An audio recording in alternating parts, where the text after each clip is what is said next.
네, 소개 말씀 감사합니다. 이렇게 좋은 자리에서 발표할 수 있도록 기회를 주셔서 감사합니다. 제가 오늘 말씀드릴 내용은 올 초에 국제학회에서 소개되었던 연구 결과를 간략하게 요약해드리고 저의 부족하지만 짧은 경험을 여러 선생님들과 나누고자 합니다. 비기너 레벨에서 쉽게 접근할 수 있을 정도의 케이스로 준비해 보았습니다. 먼저 말씀드릴 내용은 커습 오버랩 테크닉의 최근 결과를 발표되었던 옵티마이즈 프로 스터디에 대해서 간략하게 말씀을 드리겠습니다. 올 초에 결과가 발표가 되었고 이 연구는 셀프 익스펜더블 밸브인 에볼루트 밸브를 삽입함에 있어서 커습 오버랩 테크닉을 표준화하여서 사용했을 때 어떠한 이점이 있었는지를 보고자 하는 연구였고요. 앞에 연자가 간략하게 말씀드린 바와 같습니다. 잘 아시는 바와 같이 커습 오버랩 테크닉은 NCC를 이렇게 잘 구별함으로써 컨덕션 시스템과의 그 접촉을 최소화하여서 추후에 퍼머넌트 페이스메이커의 삽입을 최소화할 수 있도록 하는 방법입니다. 이 연구는 현재 인노를 계속하고 있는 상황이고요. 메인 코호트 400명 정도에서 총 504명이 인롤된 상태입니다.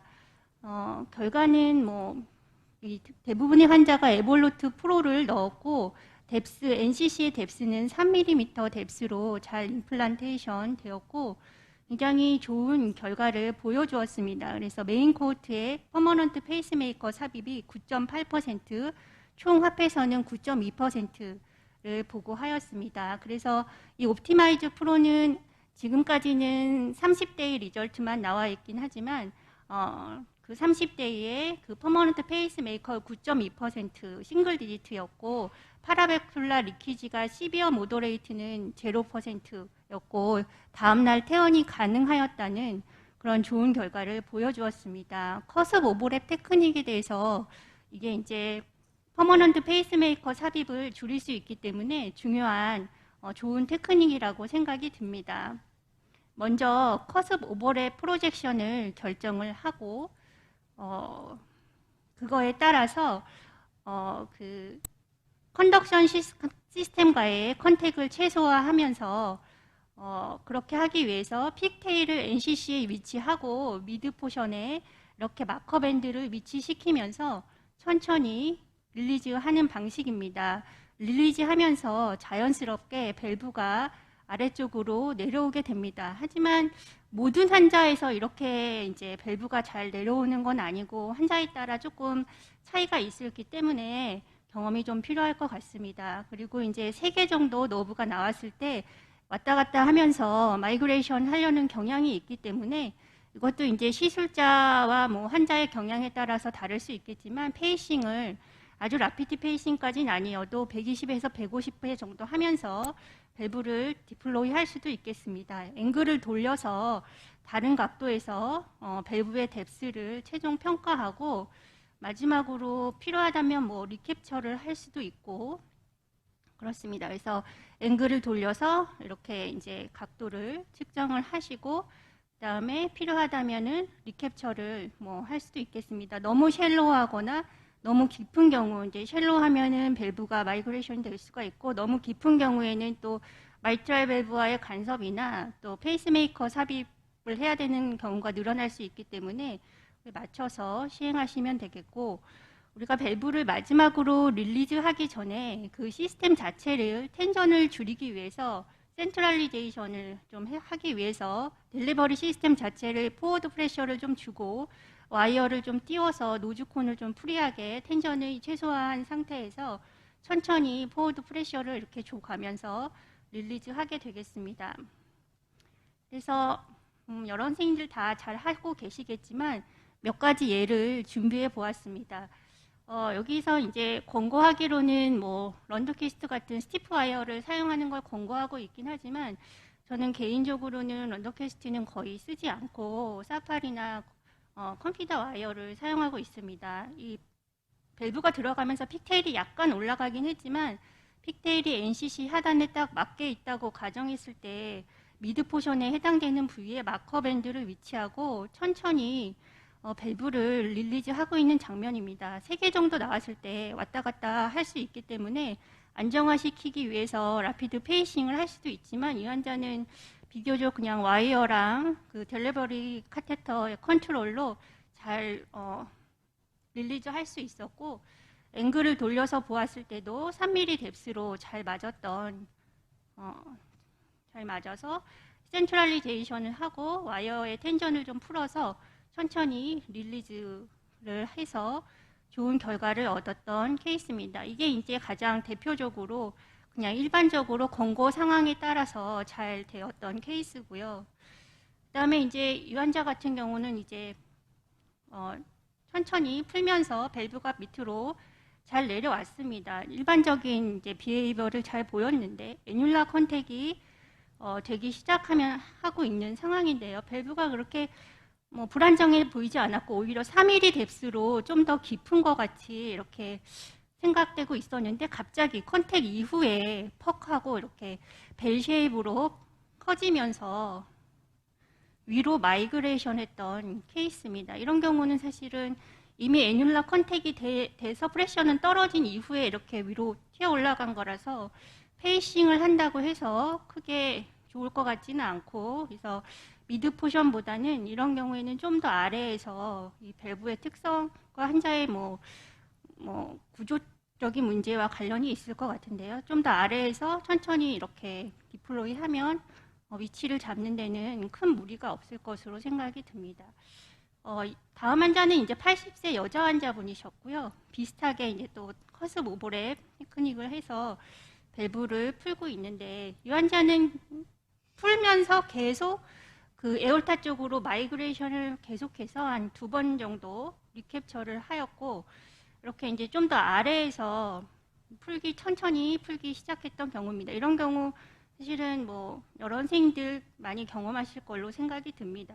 밑으로 내려오는 경우도 있지만 위로 마이그레이션 하는 경우도 있어서 이런 경우에는 페이싱을 조금 더 적극적으로 하는 것이 좋을 것으로 생각이 됩니다. 그래서 이 환자는 이렇게 이제 천천히 나오면서 위치는 레벨은 3mm 뎁스 잘 맞고 있고요. 그래서 2-3개 노드가 나왔을 때부터 좀 조기에 페이싱을 조금 계속했던 경우입니다. 페이싱을 하는데도 이제 조금 약간 언스테이블한 양상이어서 와이어랑 델리버리 카테터로 힘을 조절해 가면서 충분히 풀어서 런 리캡처 존이 어느 정도 안정될 때까지 상당히 페이싱을 하면서 밸브를 위치시켰던 경우가 되겠습니다. 그래서 파라렉스를 맞게 다른 앵글에서도 다 확인을 하고 릴리즈를 해서 좋은 결과를 얻었던 경우고요. 커스브 오버랩 뷰에서 마지막으로 소개하는 증례인데요. 익스트림한 케이스 70도 이상에서는 사실은 이 밸브 시스템을 잘 권하진 않는데 이분은 이제 이 밸브를 디플로이했던 경우입니다.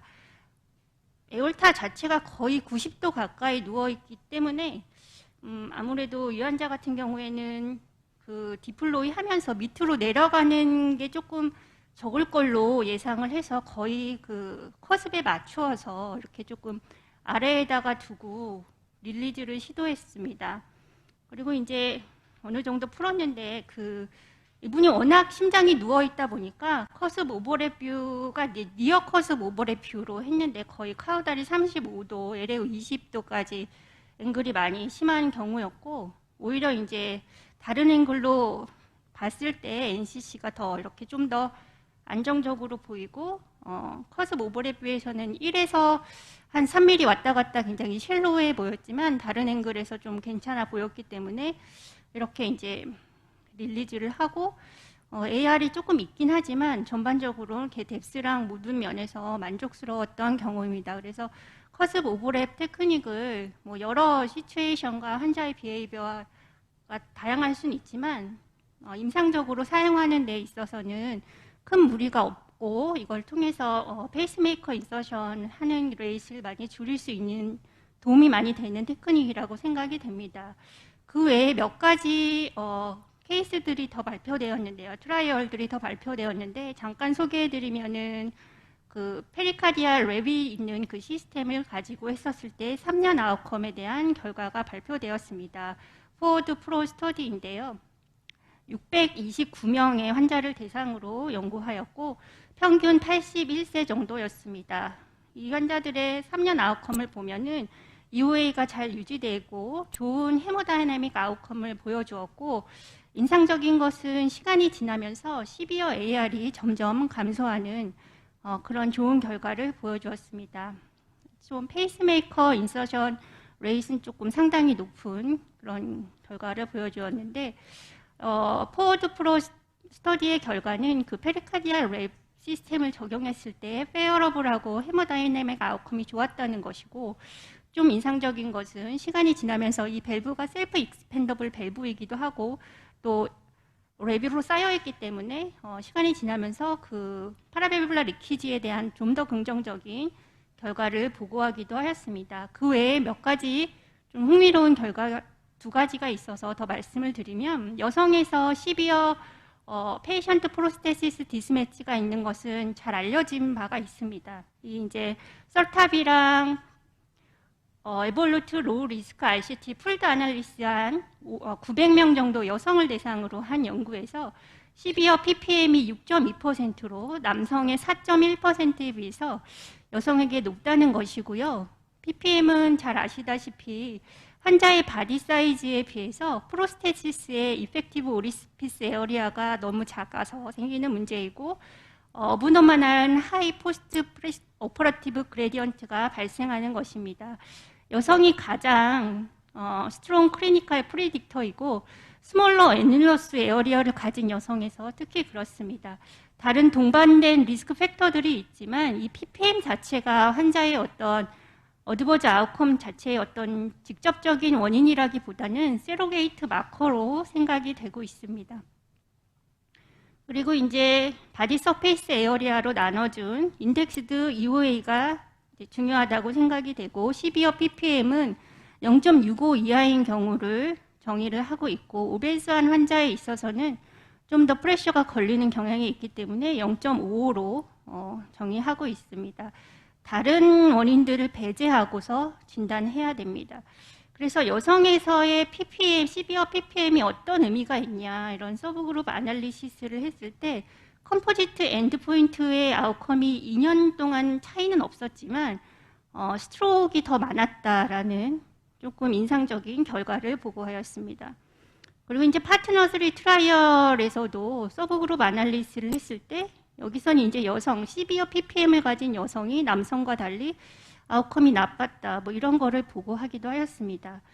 하지만 시비어 ppm 자체가 아웃컴이 안 좋은 것은 사실이지만 남성은 괜찮고 여성만 나쁜 것이냐에 대한 문제는 좀 더 연구가 필요할 것으로 생각이 됩니다. 그 클리니컬 트라이얼의 서브그룹 아날리시스에 대한 해석은 조금 주의가 필요할 것으로 생각이 되고 좀 더 롱텀 아웃컴을 봐야 될 것으로 생각이 됩니다. 그리고 이제 서전들 입장에서는 그 ppm과 관련돼서 수처리스 밸브를 대안으로 많이 생각하는 것 같습니다. 수처리스 밸브는 오퍼레이션 타임이 좀 짧고 꼬매지 않기 때문에 아무래도 ppm이 좀 덜 올 수 있겠다라는 생각이 들긴 하지만 여전히 마찬가지로 수처리스 밸브도 컨덕션 디스오더로부터 자유로울 수 없고 파라베블라 리키지 이슈가 있기 때문에 또한 연구 데이터도 많지 않기 때문에 이것은 해석하는 데 좀 주의가 필요할 것 같습니다.